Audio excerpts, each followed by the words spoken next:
Nerd's Oasis website, YouTube channel. I'm your host, Jeremy.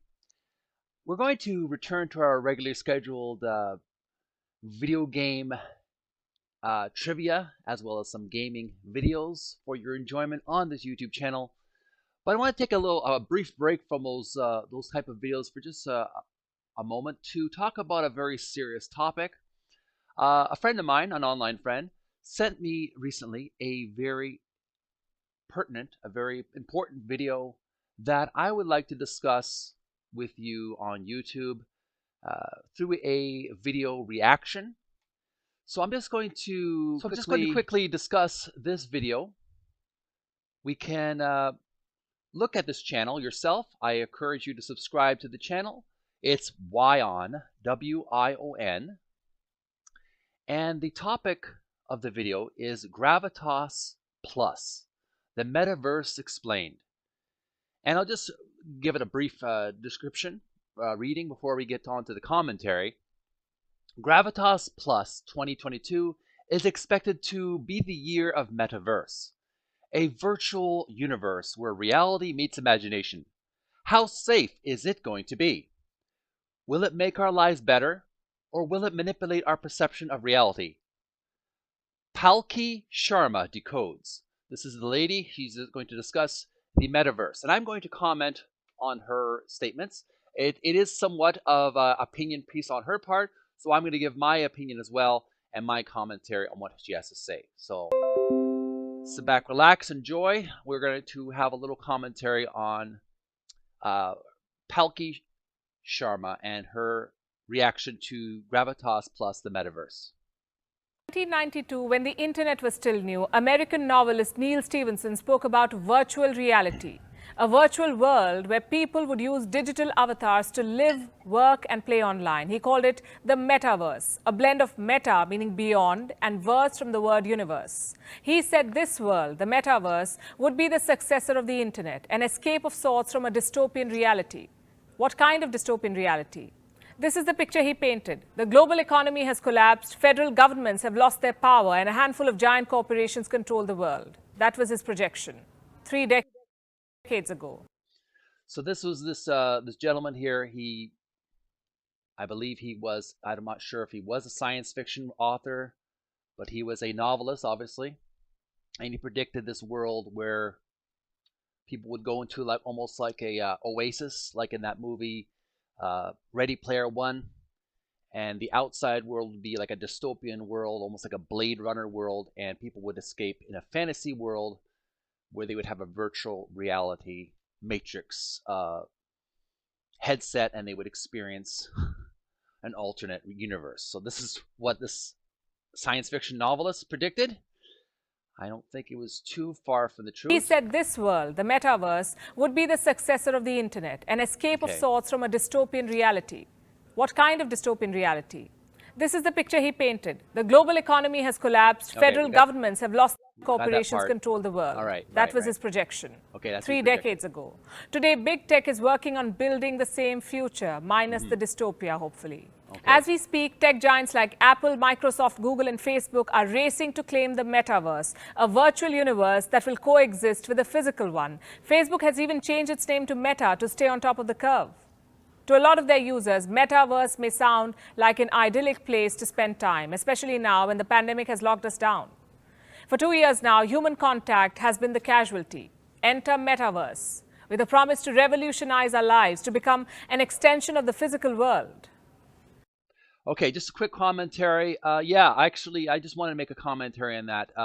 Whether intentionally or unintentionally, this lockdown that we're under right now, I think it's made us very much locked into our computer a lot more. I feel the computer is certain games can be very fun and very useful for relieving boredom. And even with the advent of social media, we're able to communicate with each other long distances. I can communicate with people in Australia or China or Africa through Zoom, other forms of social media like Skype, Twitter, YouTube. We can share our ideas with each other. So I think this has this lockdown, this situation we have with the situation with the the infection that we're not going to mention its name, but we know that it's been made very difficult for us to socialize, being locked down, being in our kind of like our little rooms. I've been in my apartment for quite some time. I've spent some time with my family, but that's basically the extent of my social activity right now. Haven't had a lot of parties, and a lot of these social media and Zoom and all the kinds of online gaming has been almost like a breath of fresh air for people who can't leave their homes, people who feel that they're a prisoner in their own home, they can't travel. This has been a kind of like a mixed blessing, I believe, a bittersweet blessing. Of course, there are there's a dark side, there's a shady side to this, and we don't want to discount the negative aspect of being locked up in a computer terminal and social media and being trapped in our homes. So let's hear some more what she has to say. I'm sorry, I am rambling a little bit. I am new to commentary, so please be easy on me on the comments. I will refine my commentary eventually and get better adept in speaking. So thank you for your patience in this regard. But do we really need it? Do we really need an imaginary world controlled by tech giants? Will it really make our lives better on the internet? Or will it manipulate our perception of reality? Hello and welcome to Gravitas Plus. I'm Palki Sharma Upadhyay. 2020. Those are very, very good questions to ask. Do we need a virtual reality? We already have, for people who I've used a little bit of the Second Life. I tried it, didn't really enjoy it that much. I found it very awkward, but I did enjoy World of Warcraft, a lot of the online gaming. I liked meeting people on Minecraft as well as World of Warcraft. I enjoy going to a fantasy world once in a while and meeting other people and interacting with them. It's not just about playing gaming, but it's about social interaction, even if it's just with a keyboard and a microphone, and sometimes a camera. But she's going to tell us how this may not be the best thing for us. So let's hear what she has to say. Is poised to be the year of the Metaverse, a technology-based augmented reality space that could change how we live and interact forever. Right. Think of it as an internet that you're not just looking at, but also living in. Your digital avatar will inhabit the metaverse. Instead of watching or reading about a topic, you'll be experiencing it, doing those actions yourself digitally, along with other people who want to be part of your experience. Let me simplify it further. Imagine you're under lockdown, stuck far away from your family. How do you stay in touch with them? Through video calls. That's the closest you can be today. And it's not close enough. We all know that. As your family sits together, plays your favorite card game, or digs into a meal, you feel left out. Well, Metaverse promises to change that. Here you can meet your family in a virtual space. You can play that game in your digital avatar. Actual movements and conversations can take place. This is what the Metaverse offers. Experience, not just sight and sound. And the concept is not really new. Video games have had it for a while now. Ask your cousin or niece. She may already be a digital land baroness or the owner of a giant doll corporation. Some of the biggest gaming companies in the world, like Roblox, Fortnite, and Grand Theft Auto, have already built their own virtual worlds with their own virtual economies, their own virtual currencies, storylines, characters. The Metaverse too may have some of these gaming elements, but it's not going to be some kind of a video game. It will be a cyber space where reality meets imagination. The characters will be real human beings, but their world will be entirely fictional, made up of virtual elements that parallel real life. Just want to make a quick commentary. I'm thinking when she's talking about that virtual reality world, that's even more than just a video game. It's like doing business on the internet, doing business in the metaverse, doing business with other people, conversing, playing card games, meeting people, having conversations, doing transactions.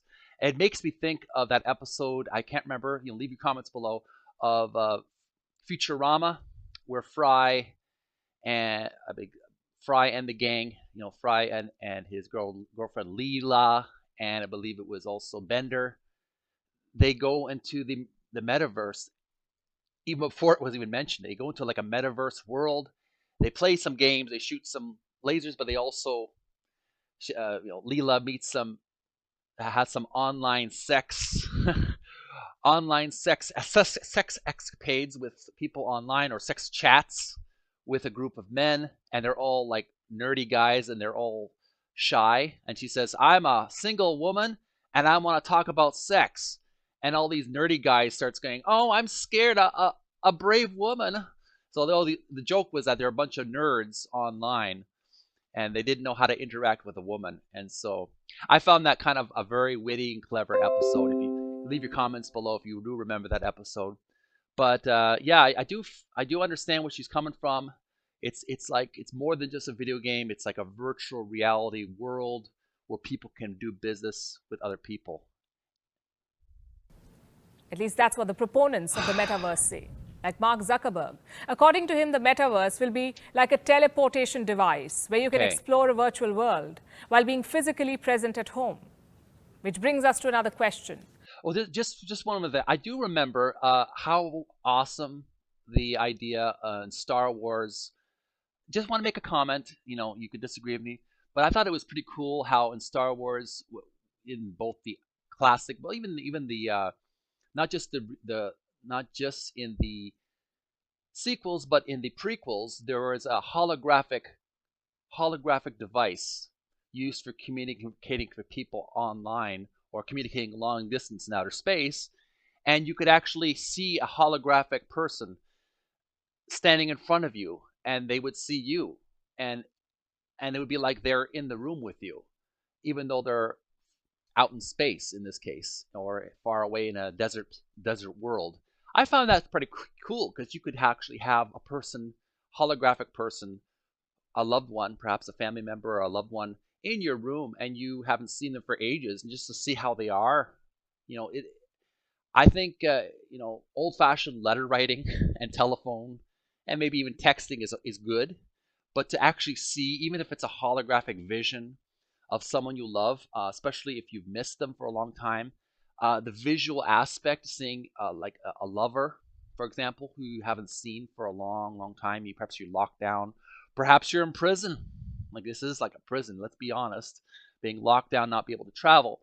But to be able to see someone you love right in front of you and seeing their body, I'm not saying that would replace being with a human flesh, bring of flesh and blood, but it definitely would be better than just talking to them on a telephone or texting. To see a person talk to you, that's a step forward. Obviously, it's not like beaming up Scotty. But go on, Palki. I'm blabbing a little bit too much. Let's hear what you have to say. How many virtual worlds are there going to be? How many virtual Will there be one metaverse or different metaverses? Okay. Going by the kind of investments being made, it's safe to say that we'll be spoiled for choice. There are different virtual worlds in the making. Facebook wants to be the biggest one, but it's not the only one in pursuit. Meta is one of them. A number of tech heavyweights are at it. Apple, for instance, they're currently working on an advanced virtual reality gadget. Reports say it could revolutionize the metaverse experience. Google is said to be working on an innovative augmented reality device. This, we are told, will create a separate and unique metaverse platform. Microsoft has also joined the race. It's creating a digital world called Mesh. This will incorporate virtual experiences directly into Microsoft Teams. Then we have Disney. It's apparently creating a Disney-themed metaverse. It would be an extension of Disney's films and streaming service. As well. Even governments are betting on it. In 2021, the South Korean government announced the creation of a national metaverse alliance. What will they do? Bring different virtual worlds under one umbrella. Barbados is one step ahead. It plans to set up an embassy in the metaverse, believe it or not. Last year, they signed an agreement. They tied up with a crypto-backed virtual world to set up a digital diplomatic mission. In the United States, the city of Santa Monica did something similar. It partnered with a metaverse company to launch a digital version of Santa Monica, a version where players can win rewards by collecting items hidden at various locations in the city. Of course, the digital version of it. So almost everything everywhere is becoming the metaverse. All right, quick commentary. So just a big summary of what she's saying.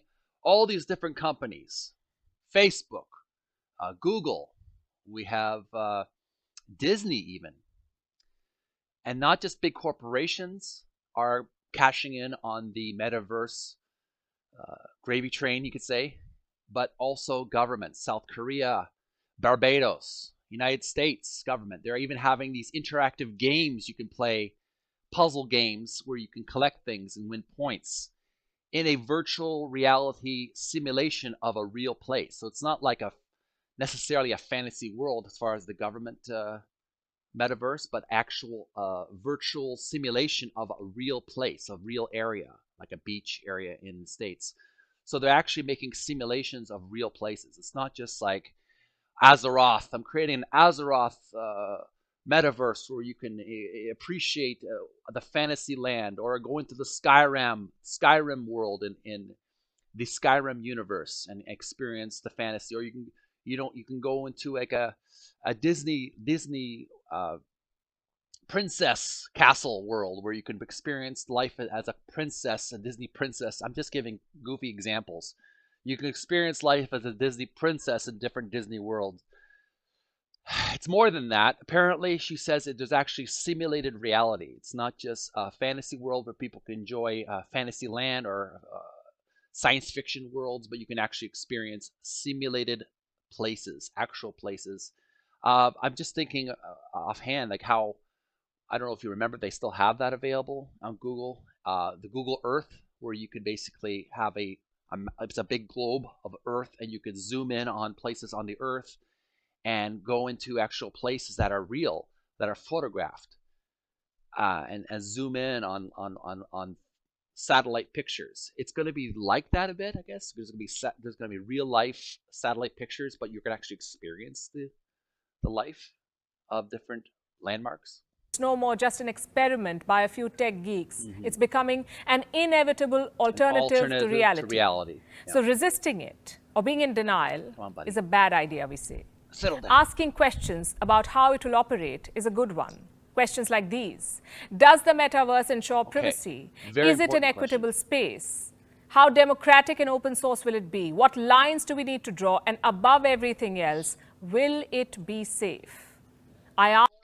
Yeah, those are important questions, especially we're talking about an alternate reality here. We're no longer in the realm of online gaming now. We're beyond that now. We're not talking about having online battles, or online skirmishes or online raids like in League of Legends. This is a step beyond that. This is actual alternate reality with governments. So we're actually dealing with government arrangements.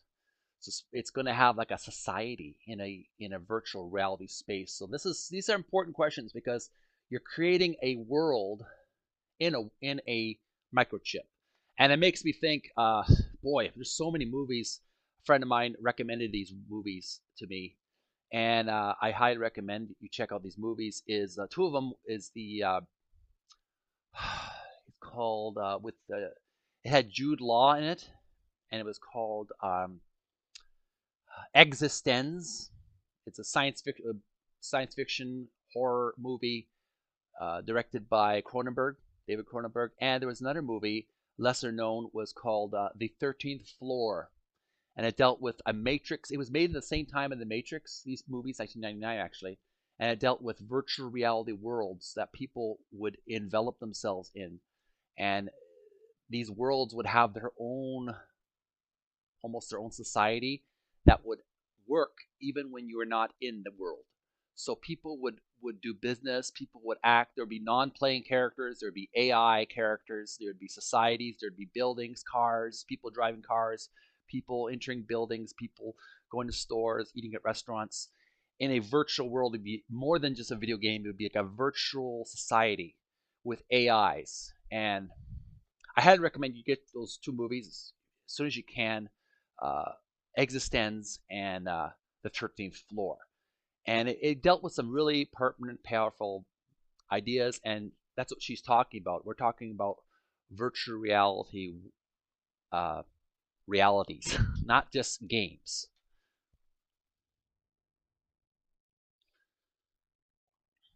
Go on. Ask because there are already reports of crimes in the metaverse. Okay. In December last year, a woman in San Francisco strapped Meta's Oculus headset to play her favorite shooter game.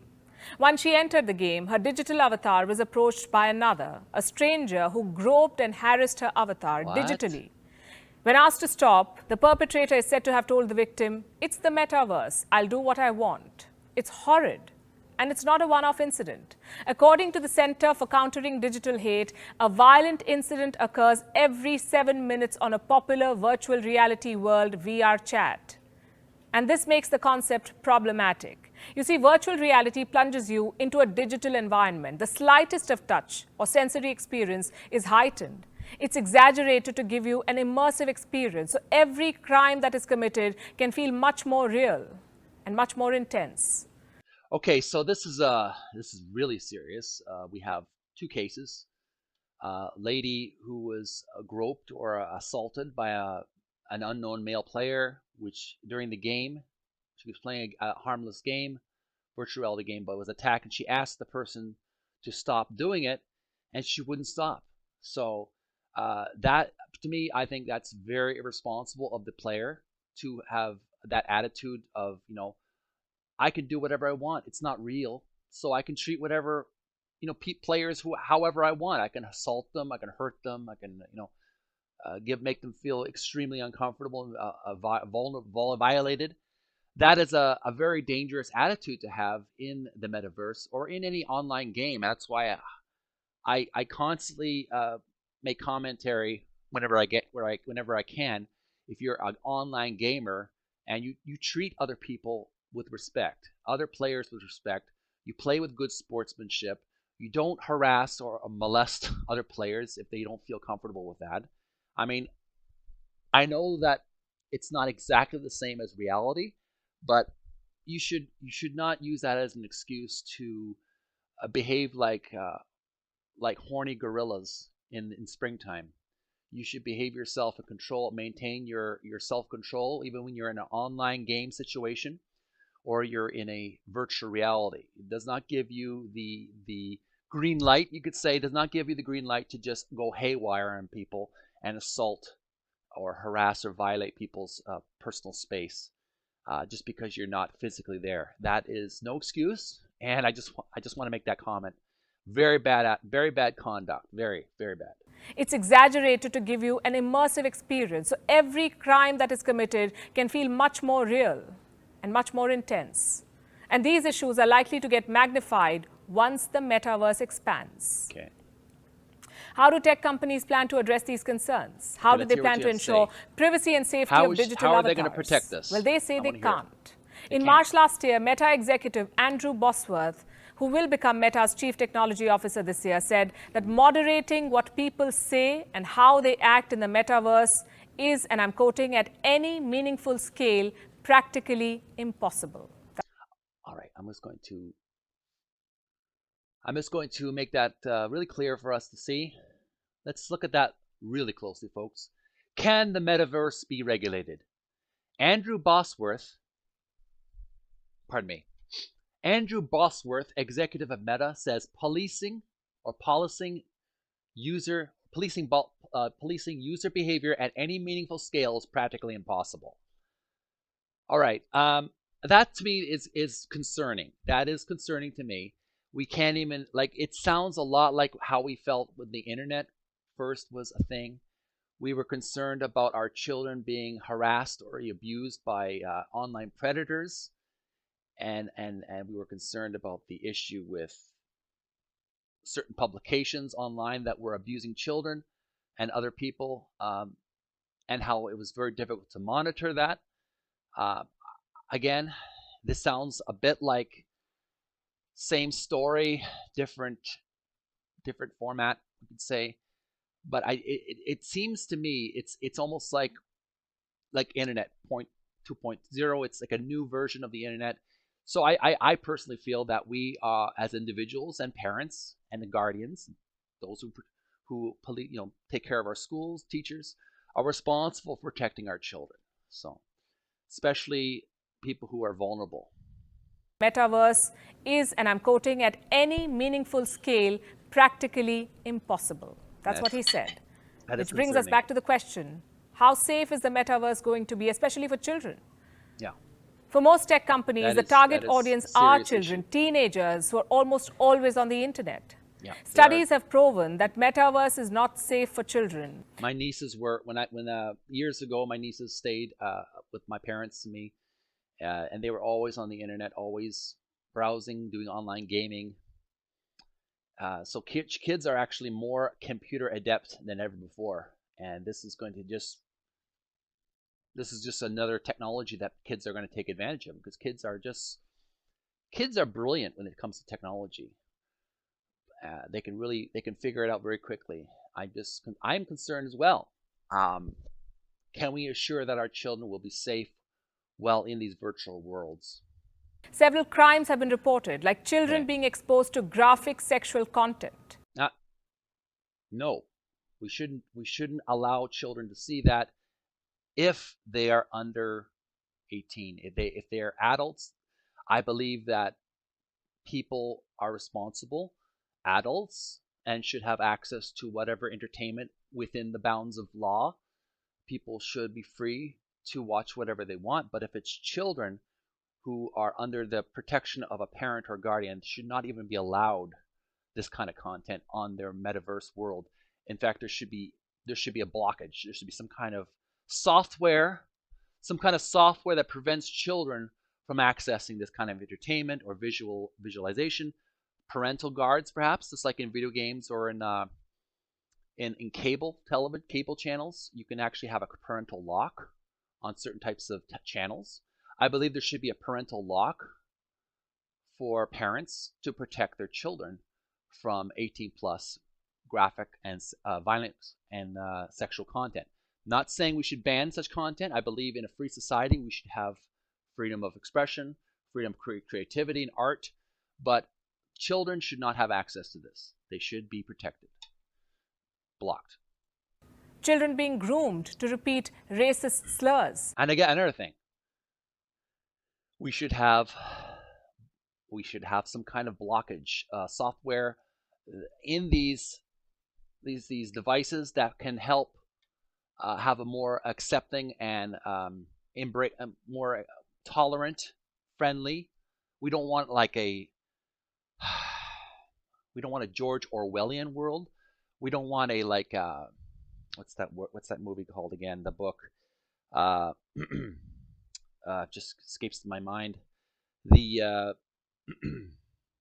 the one with the Aldous Huxley story. We don't want like Aldous Huxley kind of science fiction world where everyone's kind and gentle, and kind of almost like androids. But we do want to be kind and respectful to people of other races, people of other cultures and ethnic origins. We don't want children to be taught these words. We want children to be educated about how hurtful these words are and what they mean. I don't think we should shelter children from knowledge of these words, or shelter children from how these words have been used, but we should educate them with why they are hurtful and why we should not repeat them. Just like a knife, a knife. We don't ban knives, but we tell people that knives can cut. So please be careful with how you handle them. Words, like George Carlin said, the same words that can heal can hurt. So we should educate our children on how words can hurt people if they're misused, and we should teach our children empathy and compassion when on these virtual worlds. We should help these children understand that people have feelings, and we shouldn't just go around shooting our mouth off at people and saying racial slurs, but we should be compassionate and kind. We shouldn't be like tight-lipped robots, but we should be compassionate and considerate to others. I mean, what more do I need to say on that matter? I don't think there's any more. Children adopting extremist views from strangers, and children being subjected to sexual harassment. Okay. That is a big thing. That is very serious. Sexual harassment, especially adults giving kids, strange adults that kids don't know, giving kids instructions that are extreme. Definitely, they should have. Do I need to say it? I think parents need to be, while the kids are a certain age, I think children should be supervised on the online world. In fact, their parent or a guardian should come along with the kid while they're in the virtual world. They shouldn't go alone. Just like you wouldn't send your kid off, your little child, to Disney World all by her or himself. You would go along with your child and supervise the child while they're going to Disney World.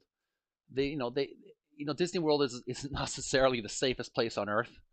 So you would have a parent or a guardian supervise the child so they wouldn't get lost or perhaps even abducted. And let's just say it like it is. Child abduction is still real. So is sexual harassment. So can we, as a society, as we go into this virtual reality world, because it's happening, whether we like it or not, we got to deal with it. Can we, as parents and guardians, uncles, aunts, babysitters, if we have a child who wants to experience the metaverse, can we please have a second headset for the parent, the guardian, the aunt, the uncle, the babysitter, whoever is taking care of the child? Can we please have a parent or an adult supervise the child in that metaverse, take the child by the hand, and make sure the child is safe, just like you would leave a kid in the zoo, in the New York Brooklyn Zoo. You wouldn't leave a child all by herself to fend for herself. You would walk with that child. You would hold that child's hand while you walk through that exciting but dangerous place. So it could be very potentially exciting and maybe even educational if you go to the right places. But it's so important. I can't emphasize again. Can we please make sure our kids are under supervision while they're in these worlds? I don't feel children under 18 should be allowed to these virtual worlds by themselves. They should always be accompanied by adults. All of which is already happening, by the way, and it's apparently practically impossible to stop it. Yeah. My point is quite simple. We are responsible. We are individuals responsible. I do agree. I do understand what you're saying. Sorry. I want to get your name right.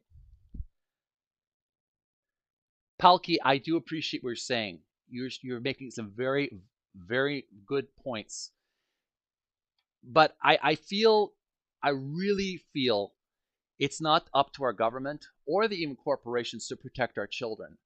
I believe it's up to us as adults, especially parents, uncles, aunts, babysitters, whoever is protecting these children. It's up to us to protect our children. We can't expect the whole world to rush in and put protective angelic wings over our children. We have to provide those angelic wings. We have to do our part to protect it. We're responsible.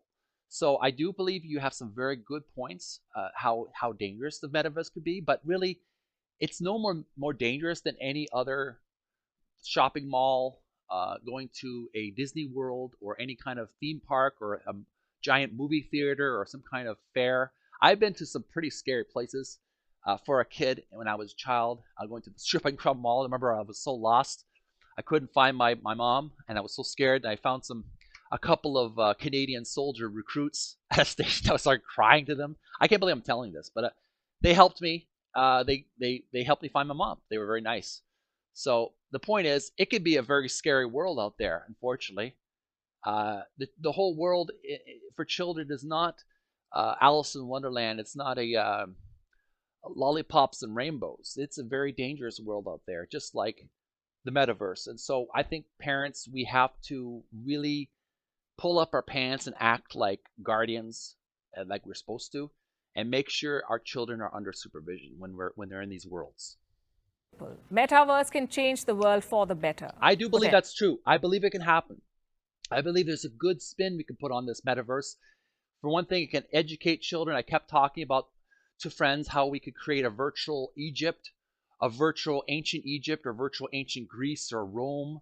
We could create these historical virtual worlds for children in school or homeschooling and educate children what it was like in these ancient societies. And they could walk and do business with people in ancient cultures, ancient societies, and give them like a taste of what it's like to be in a school of Socrates or Aristotle, or meeting Cleopatra for the first time.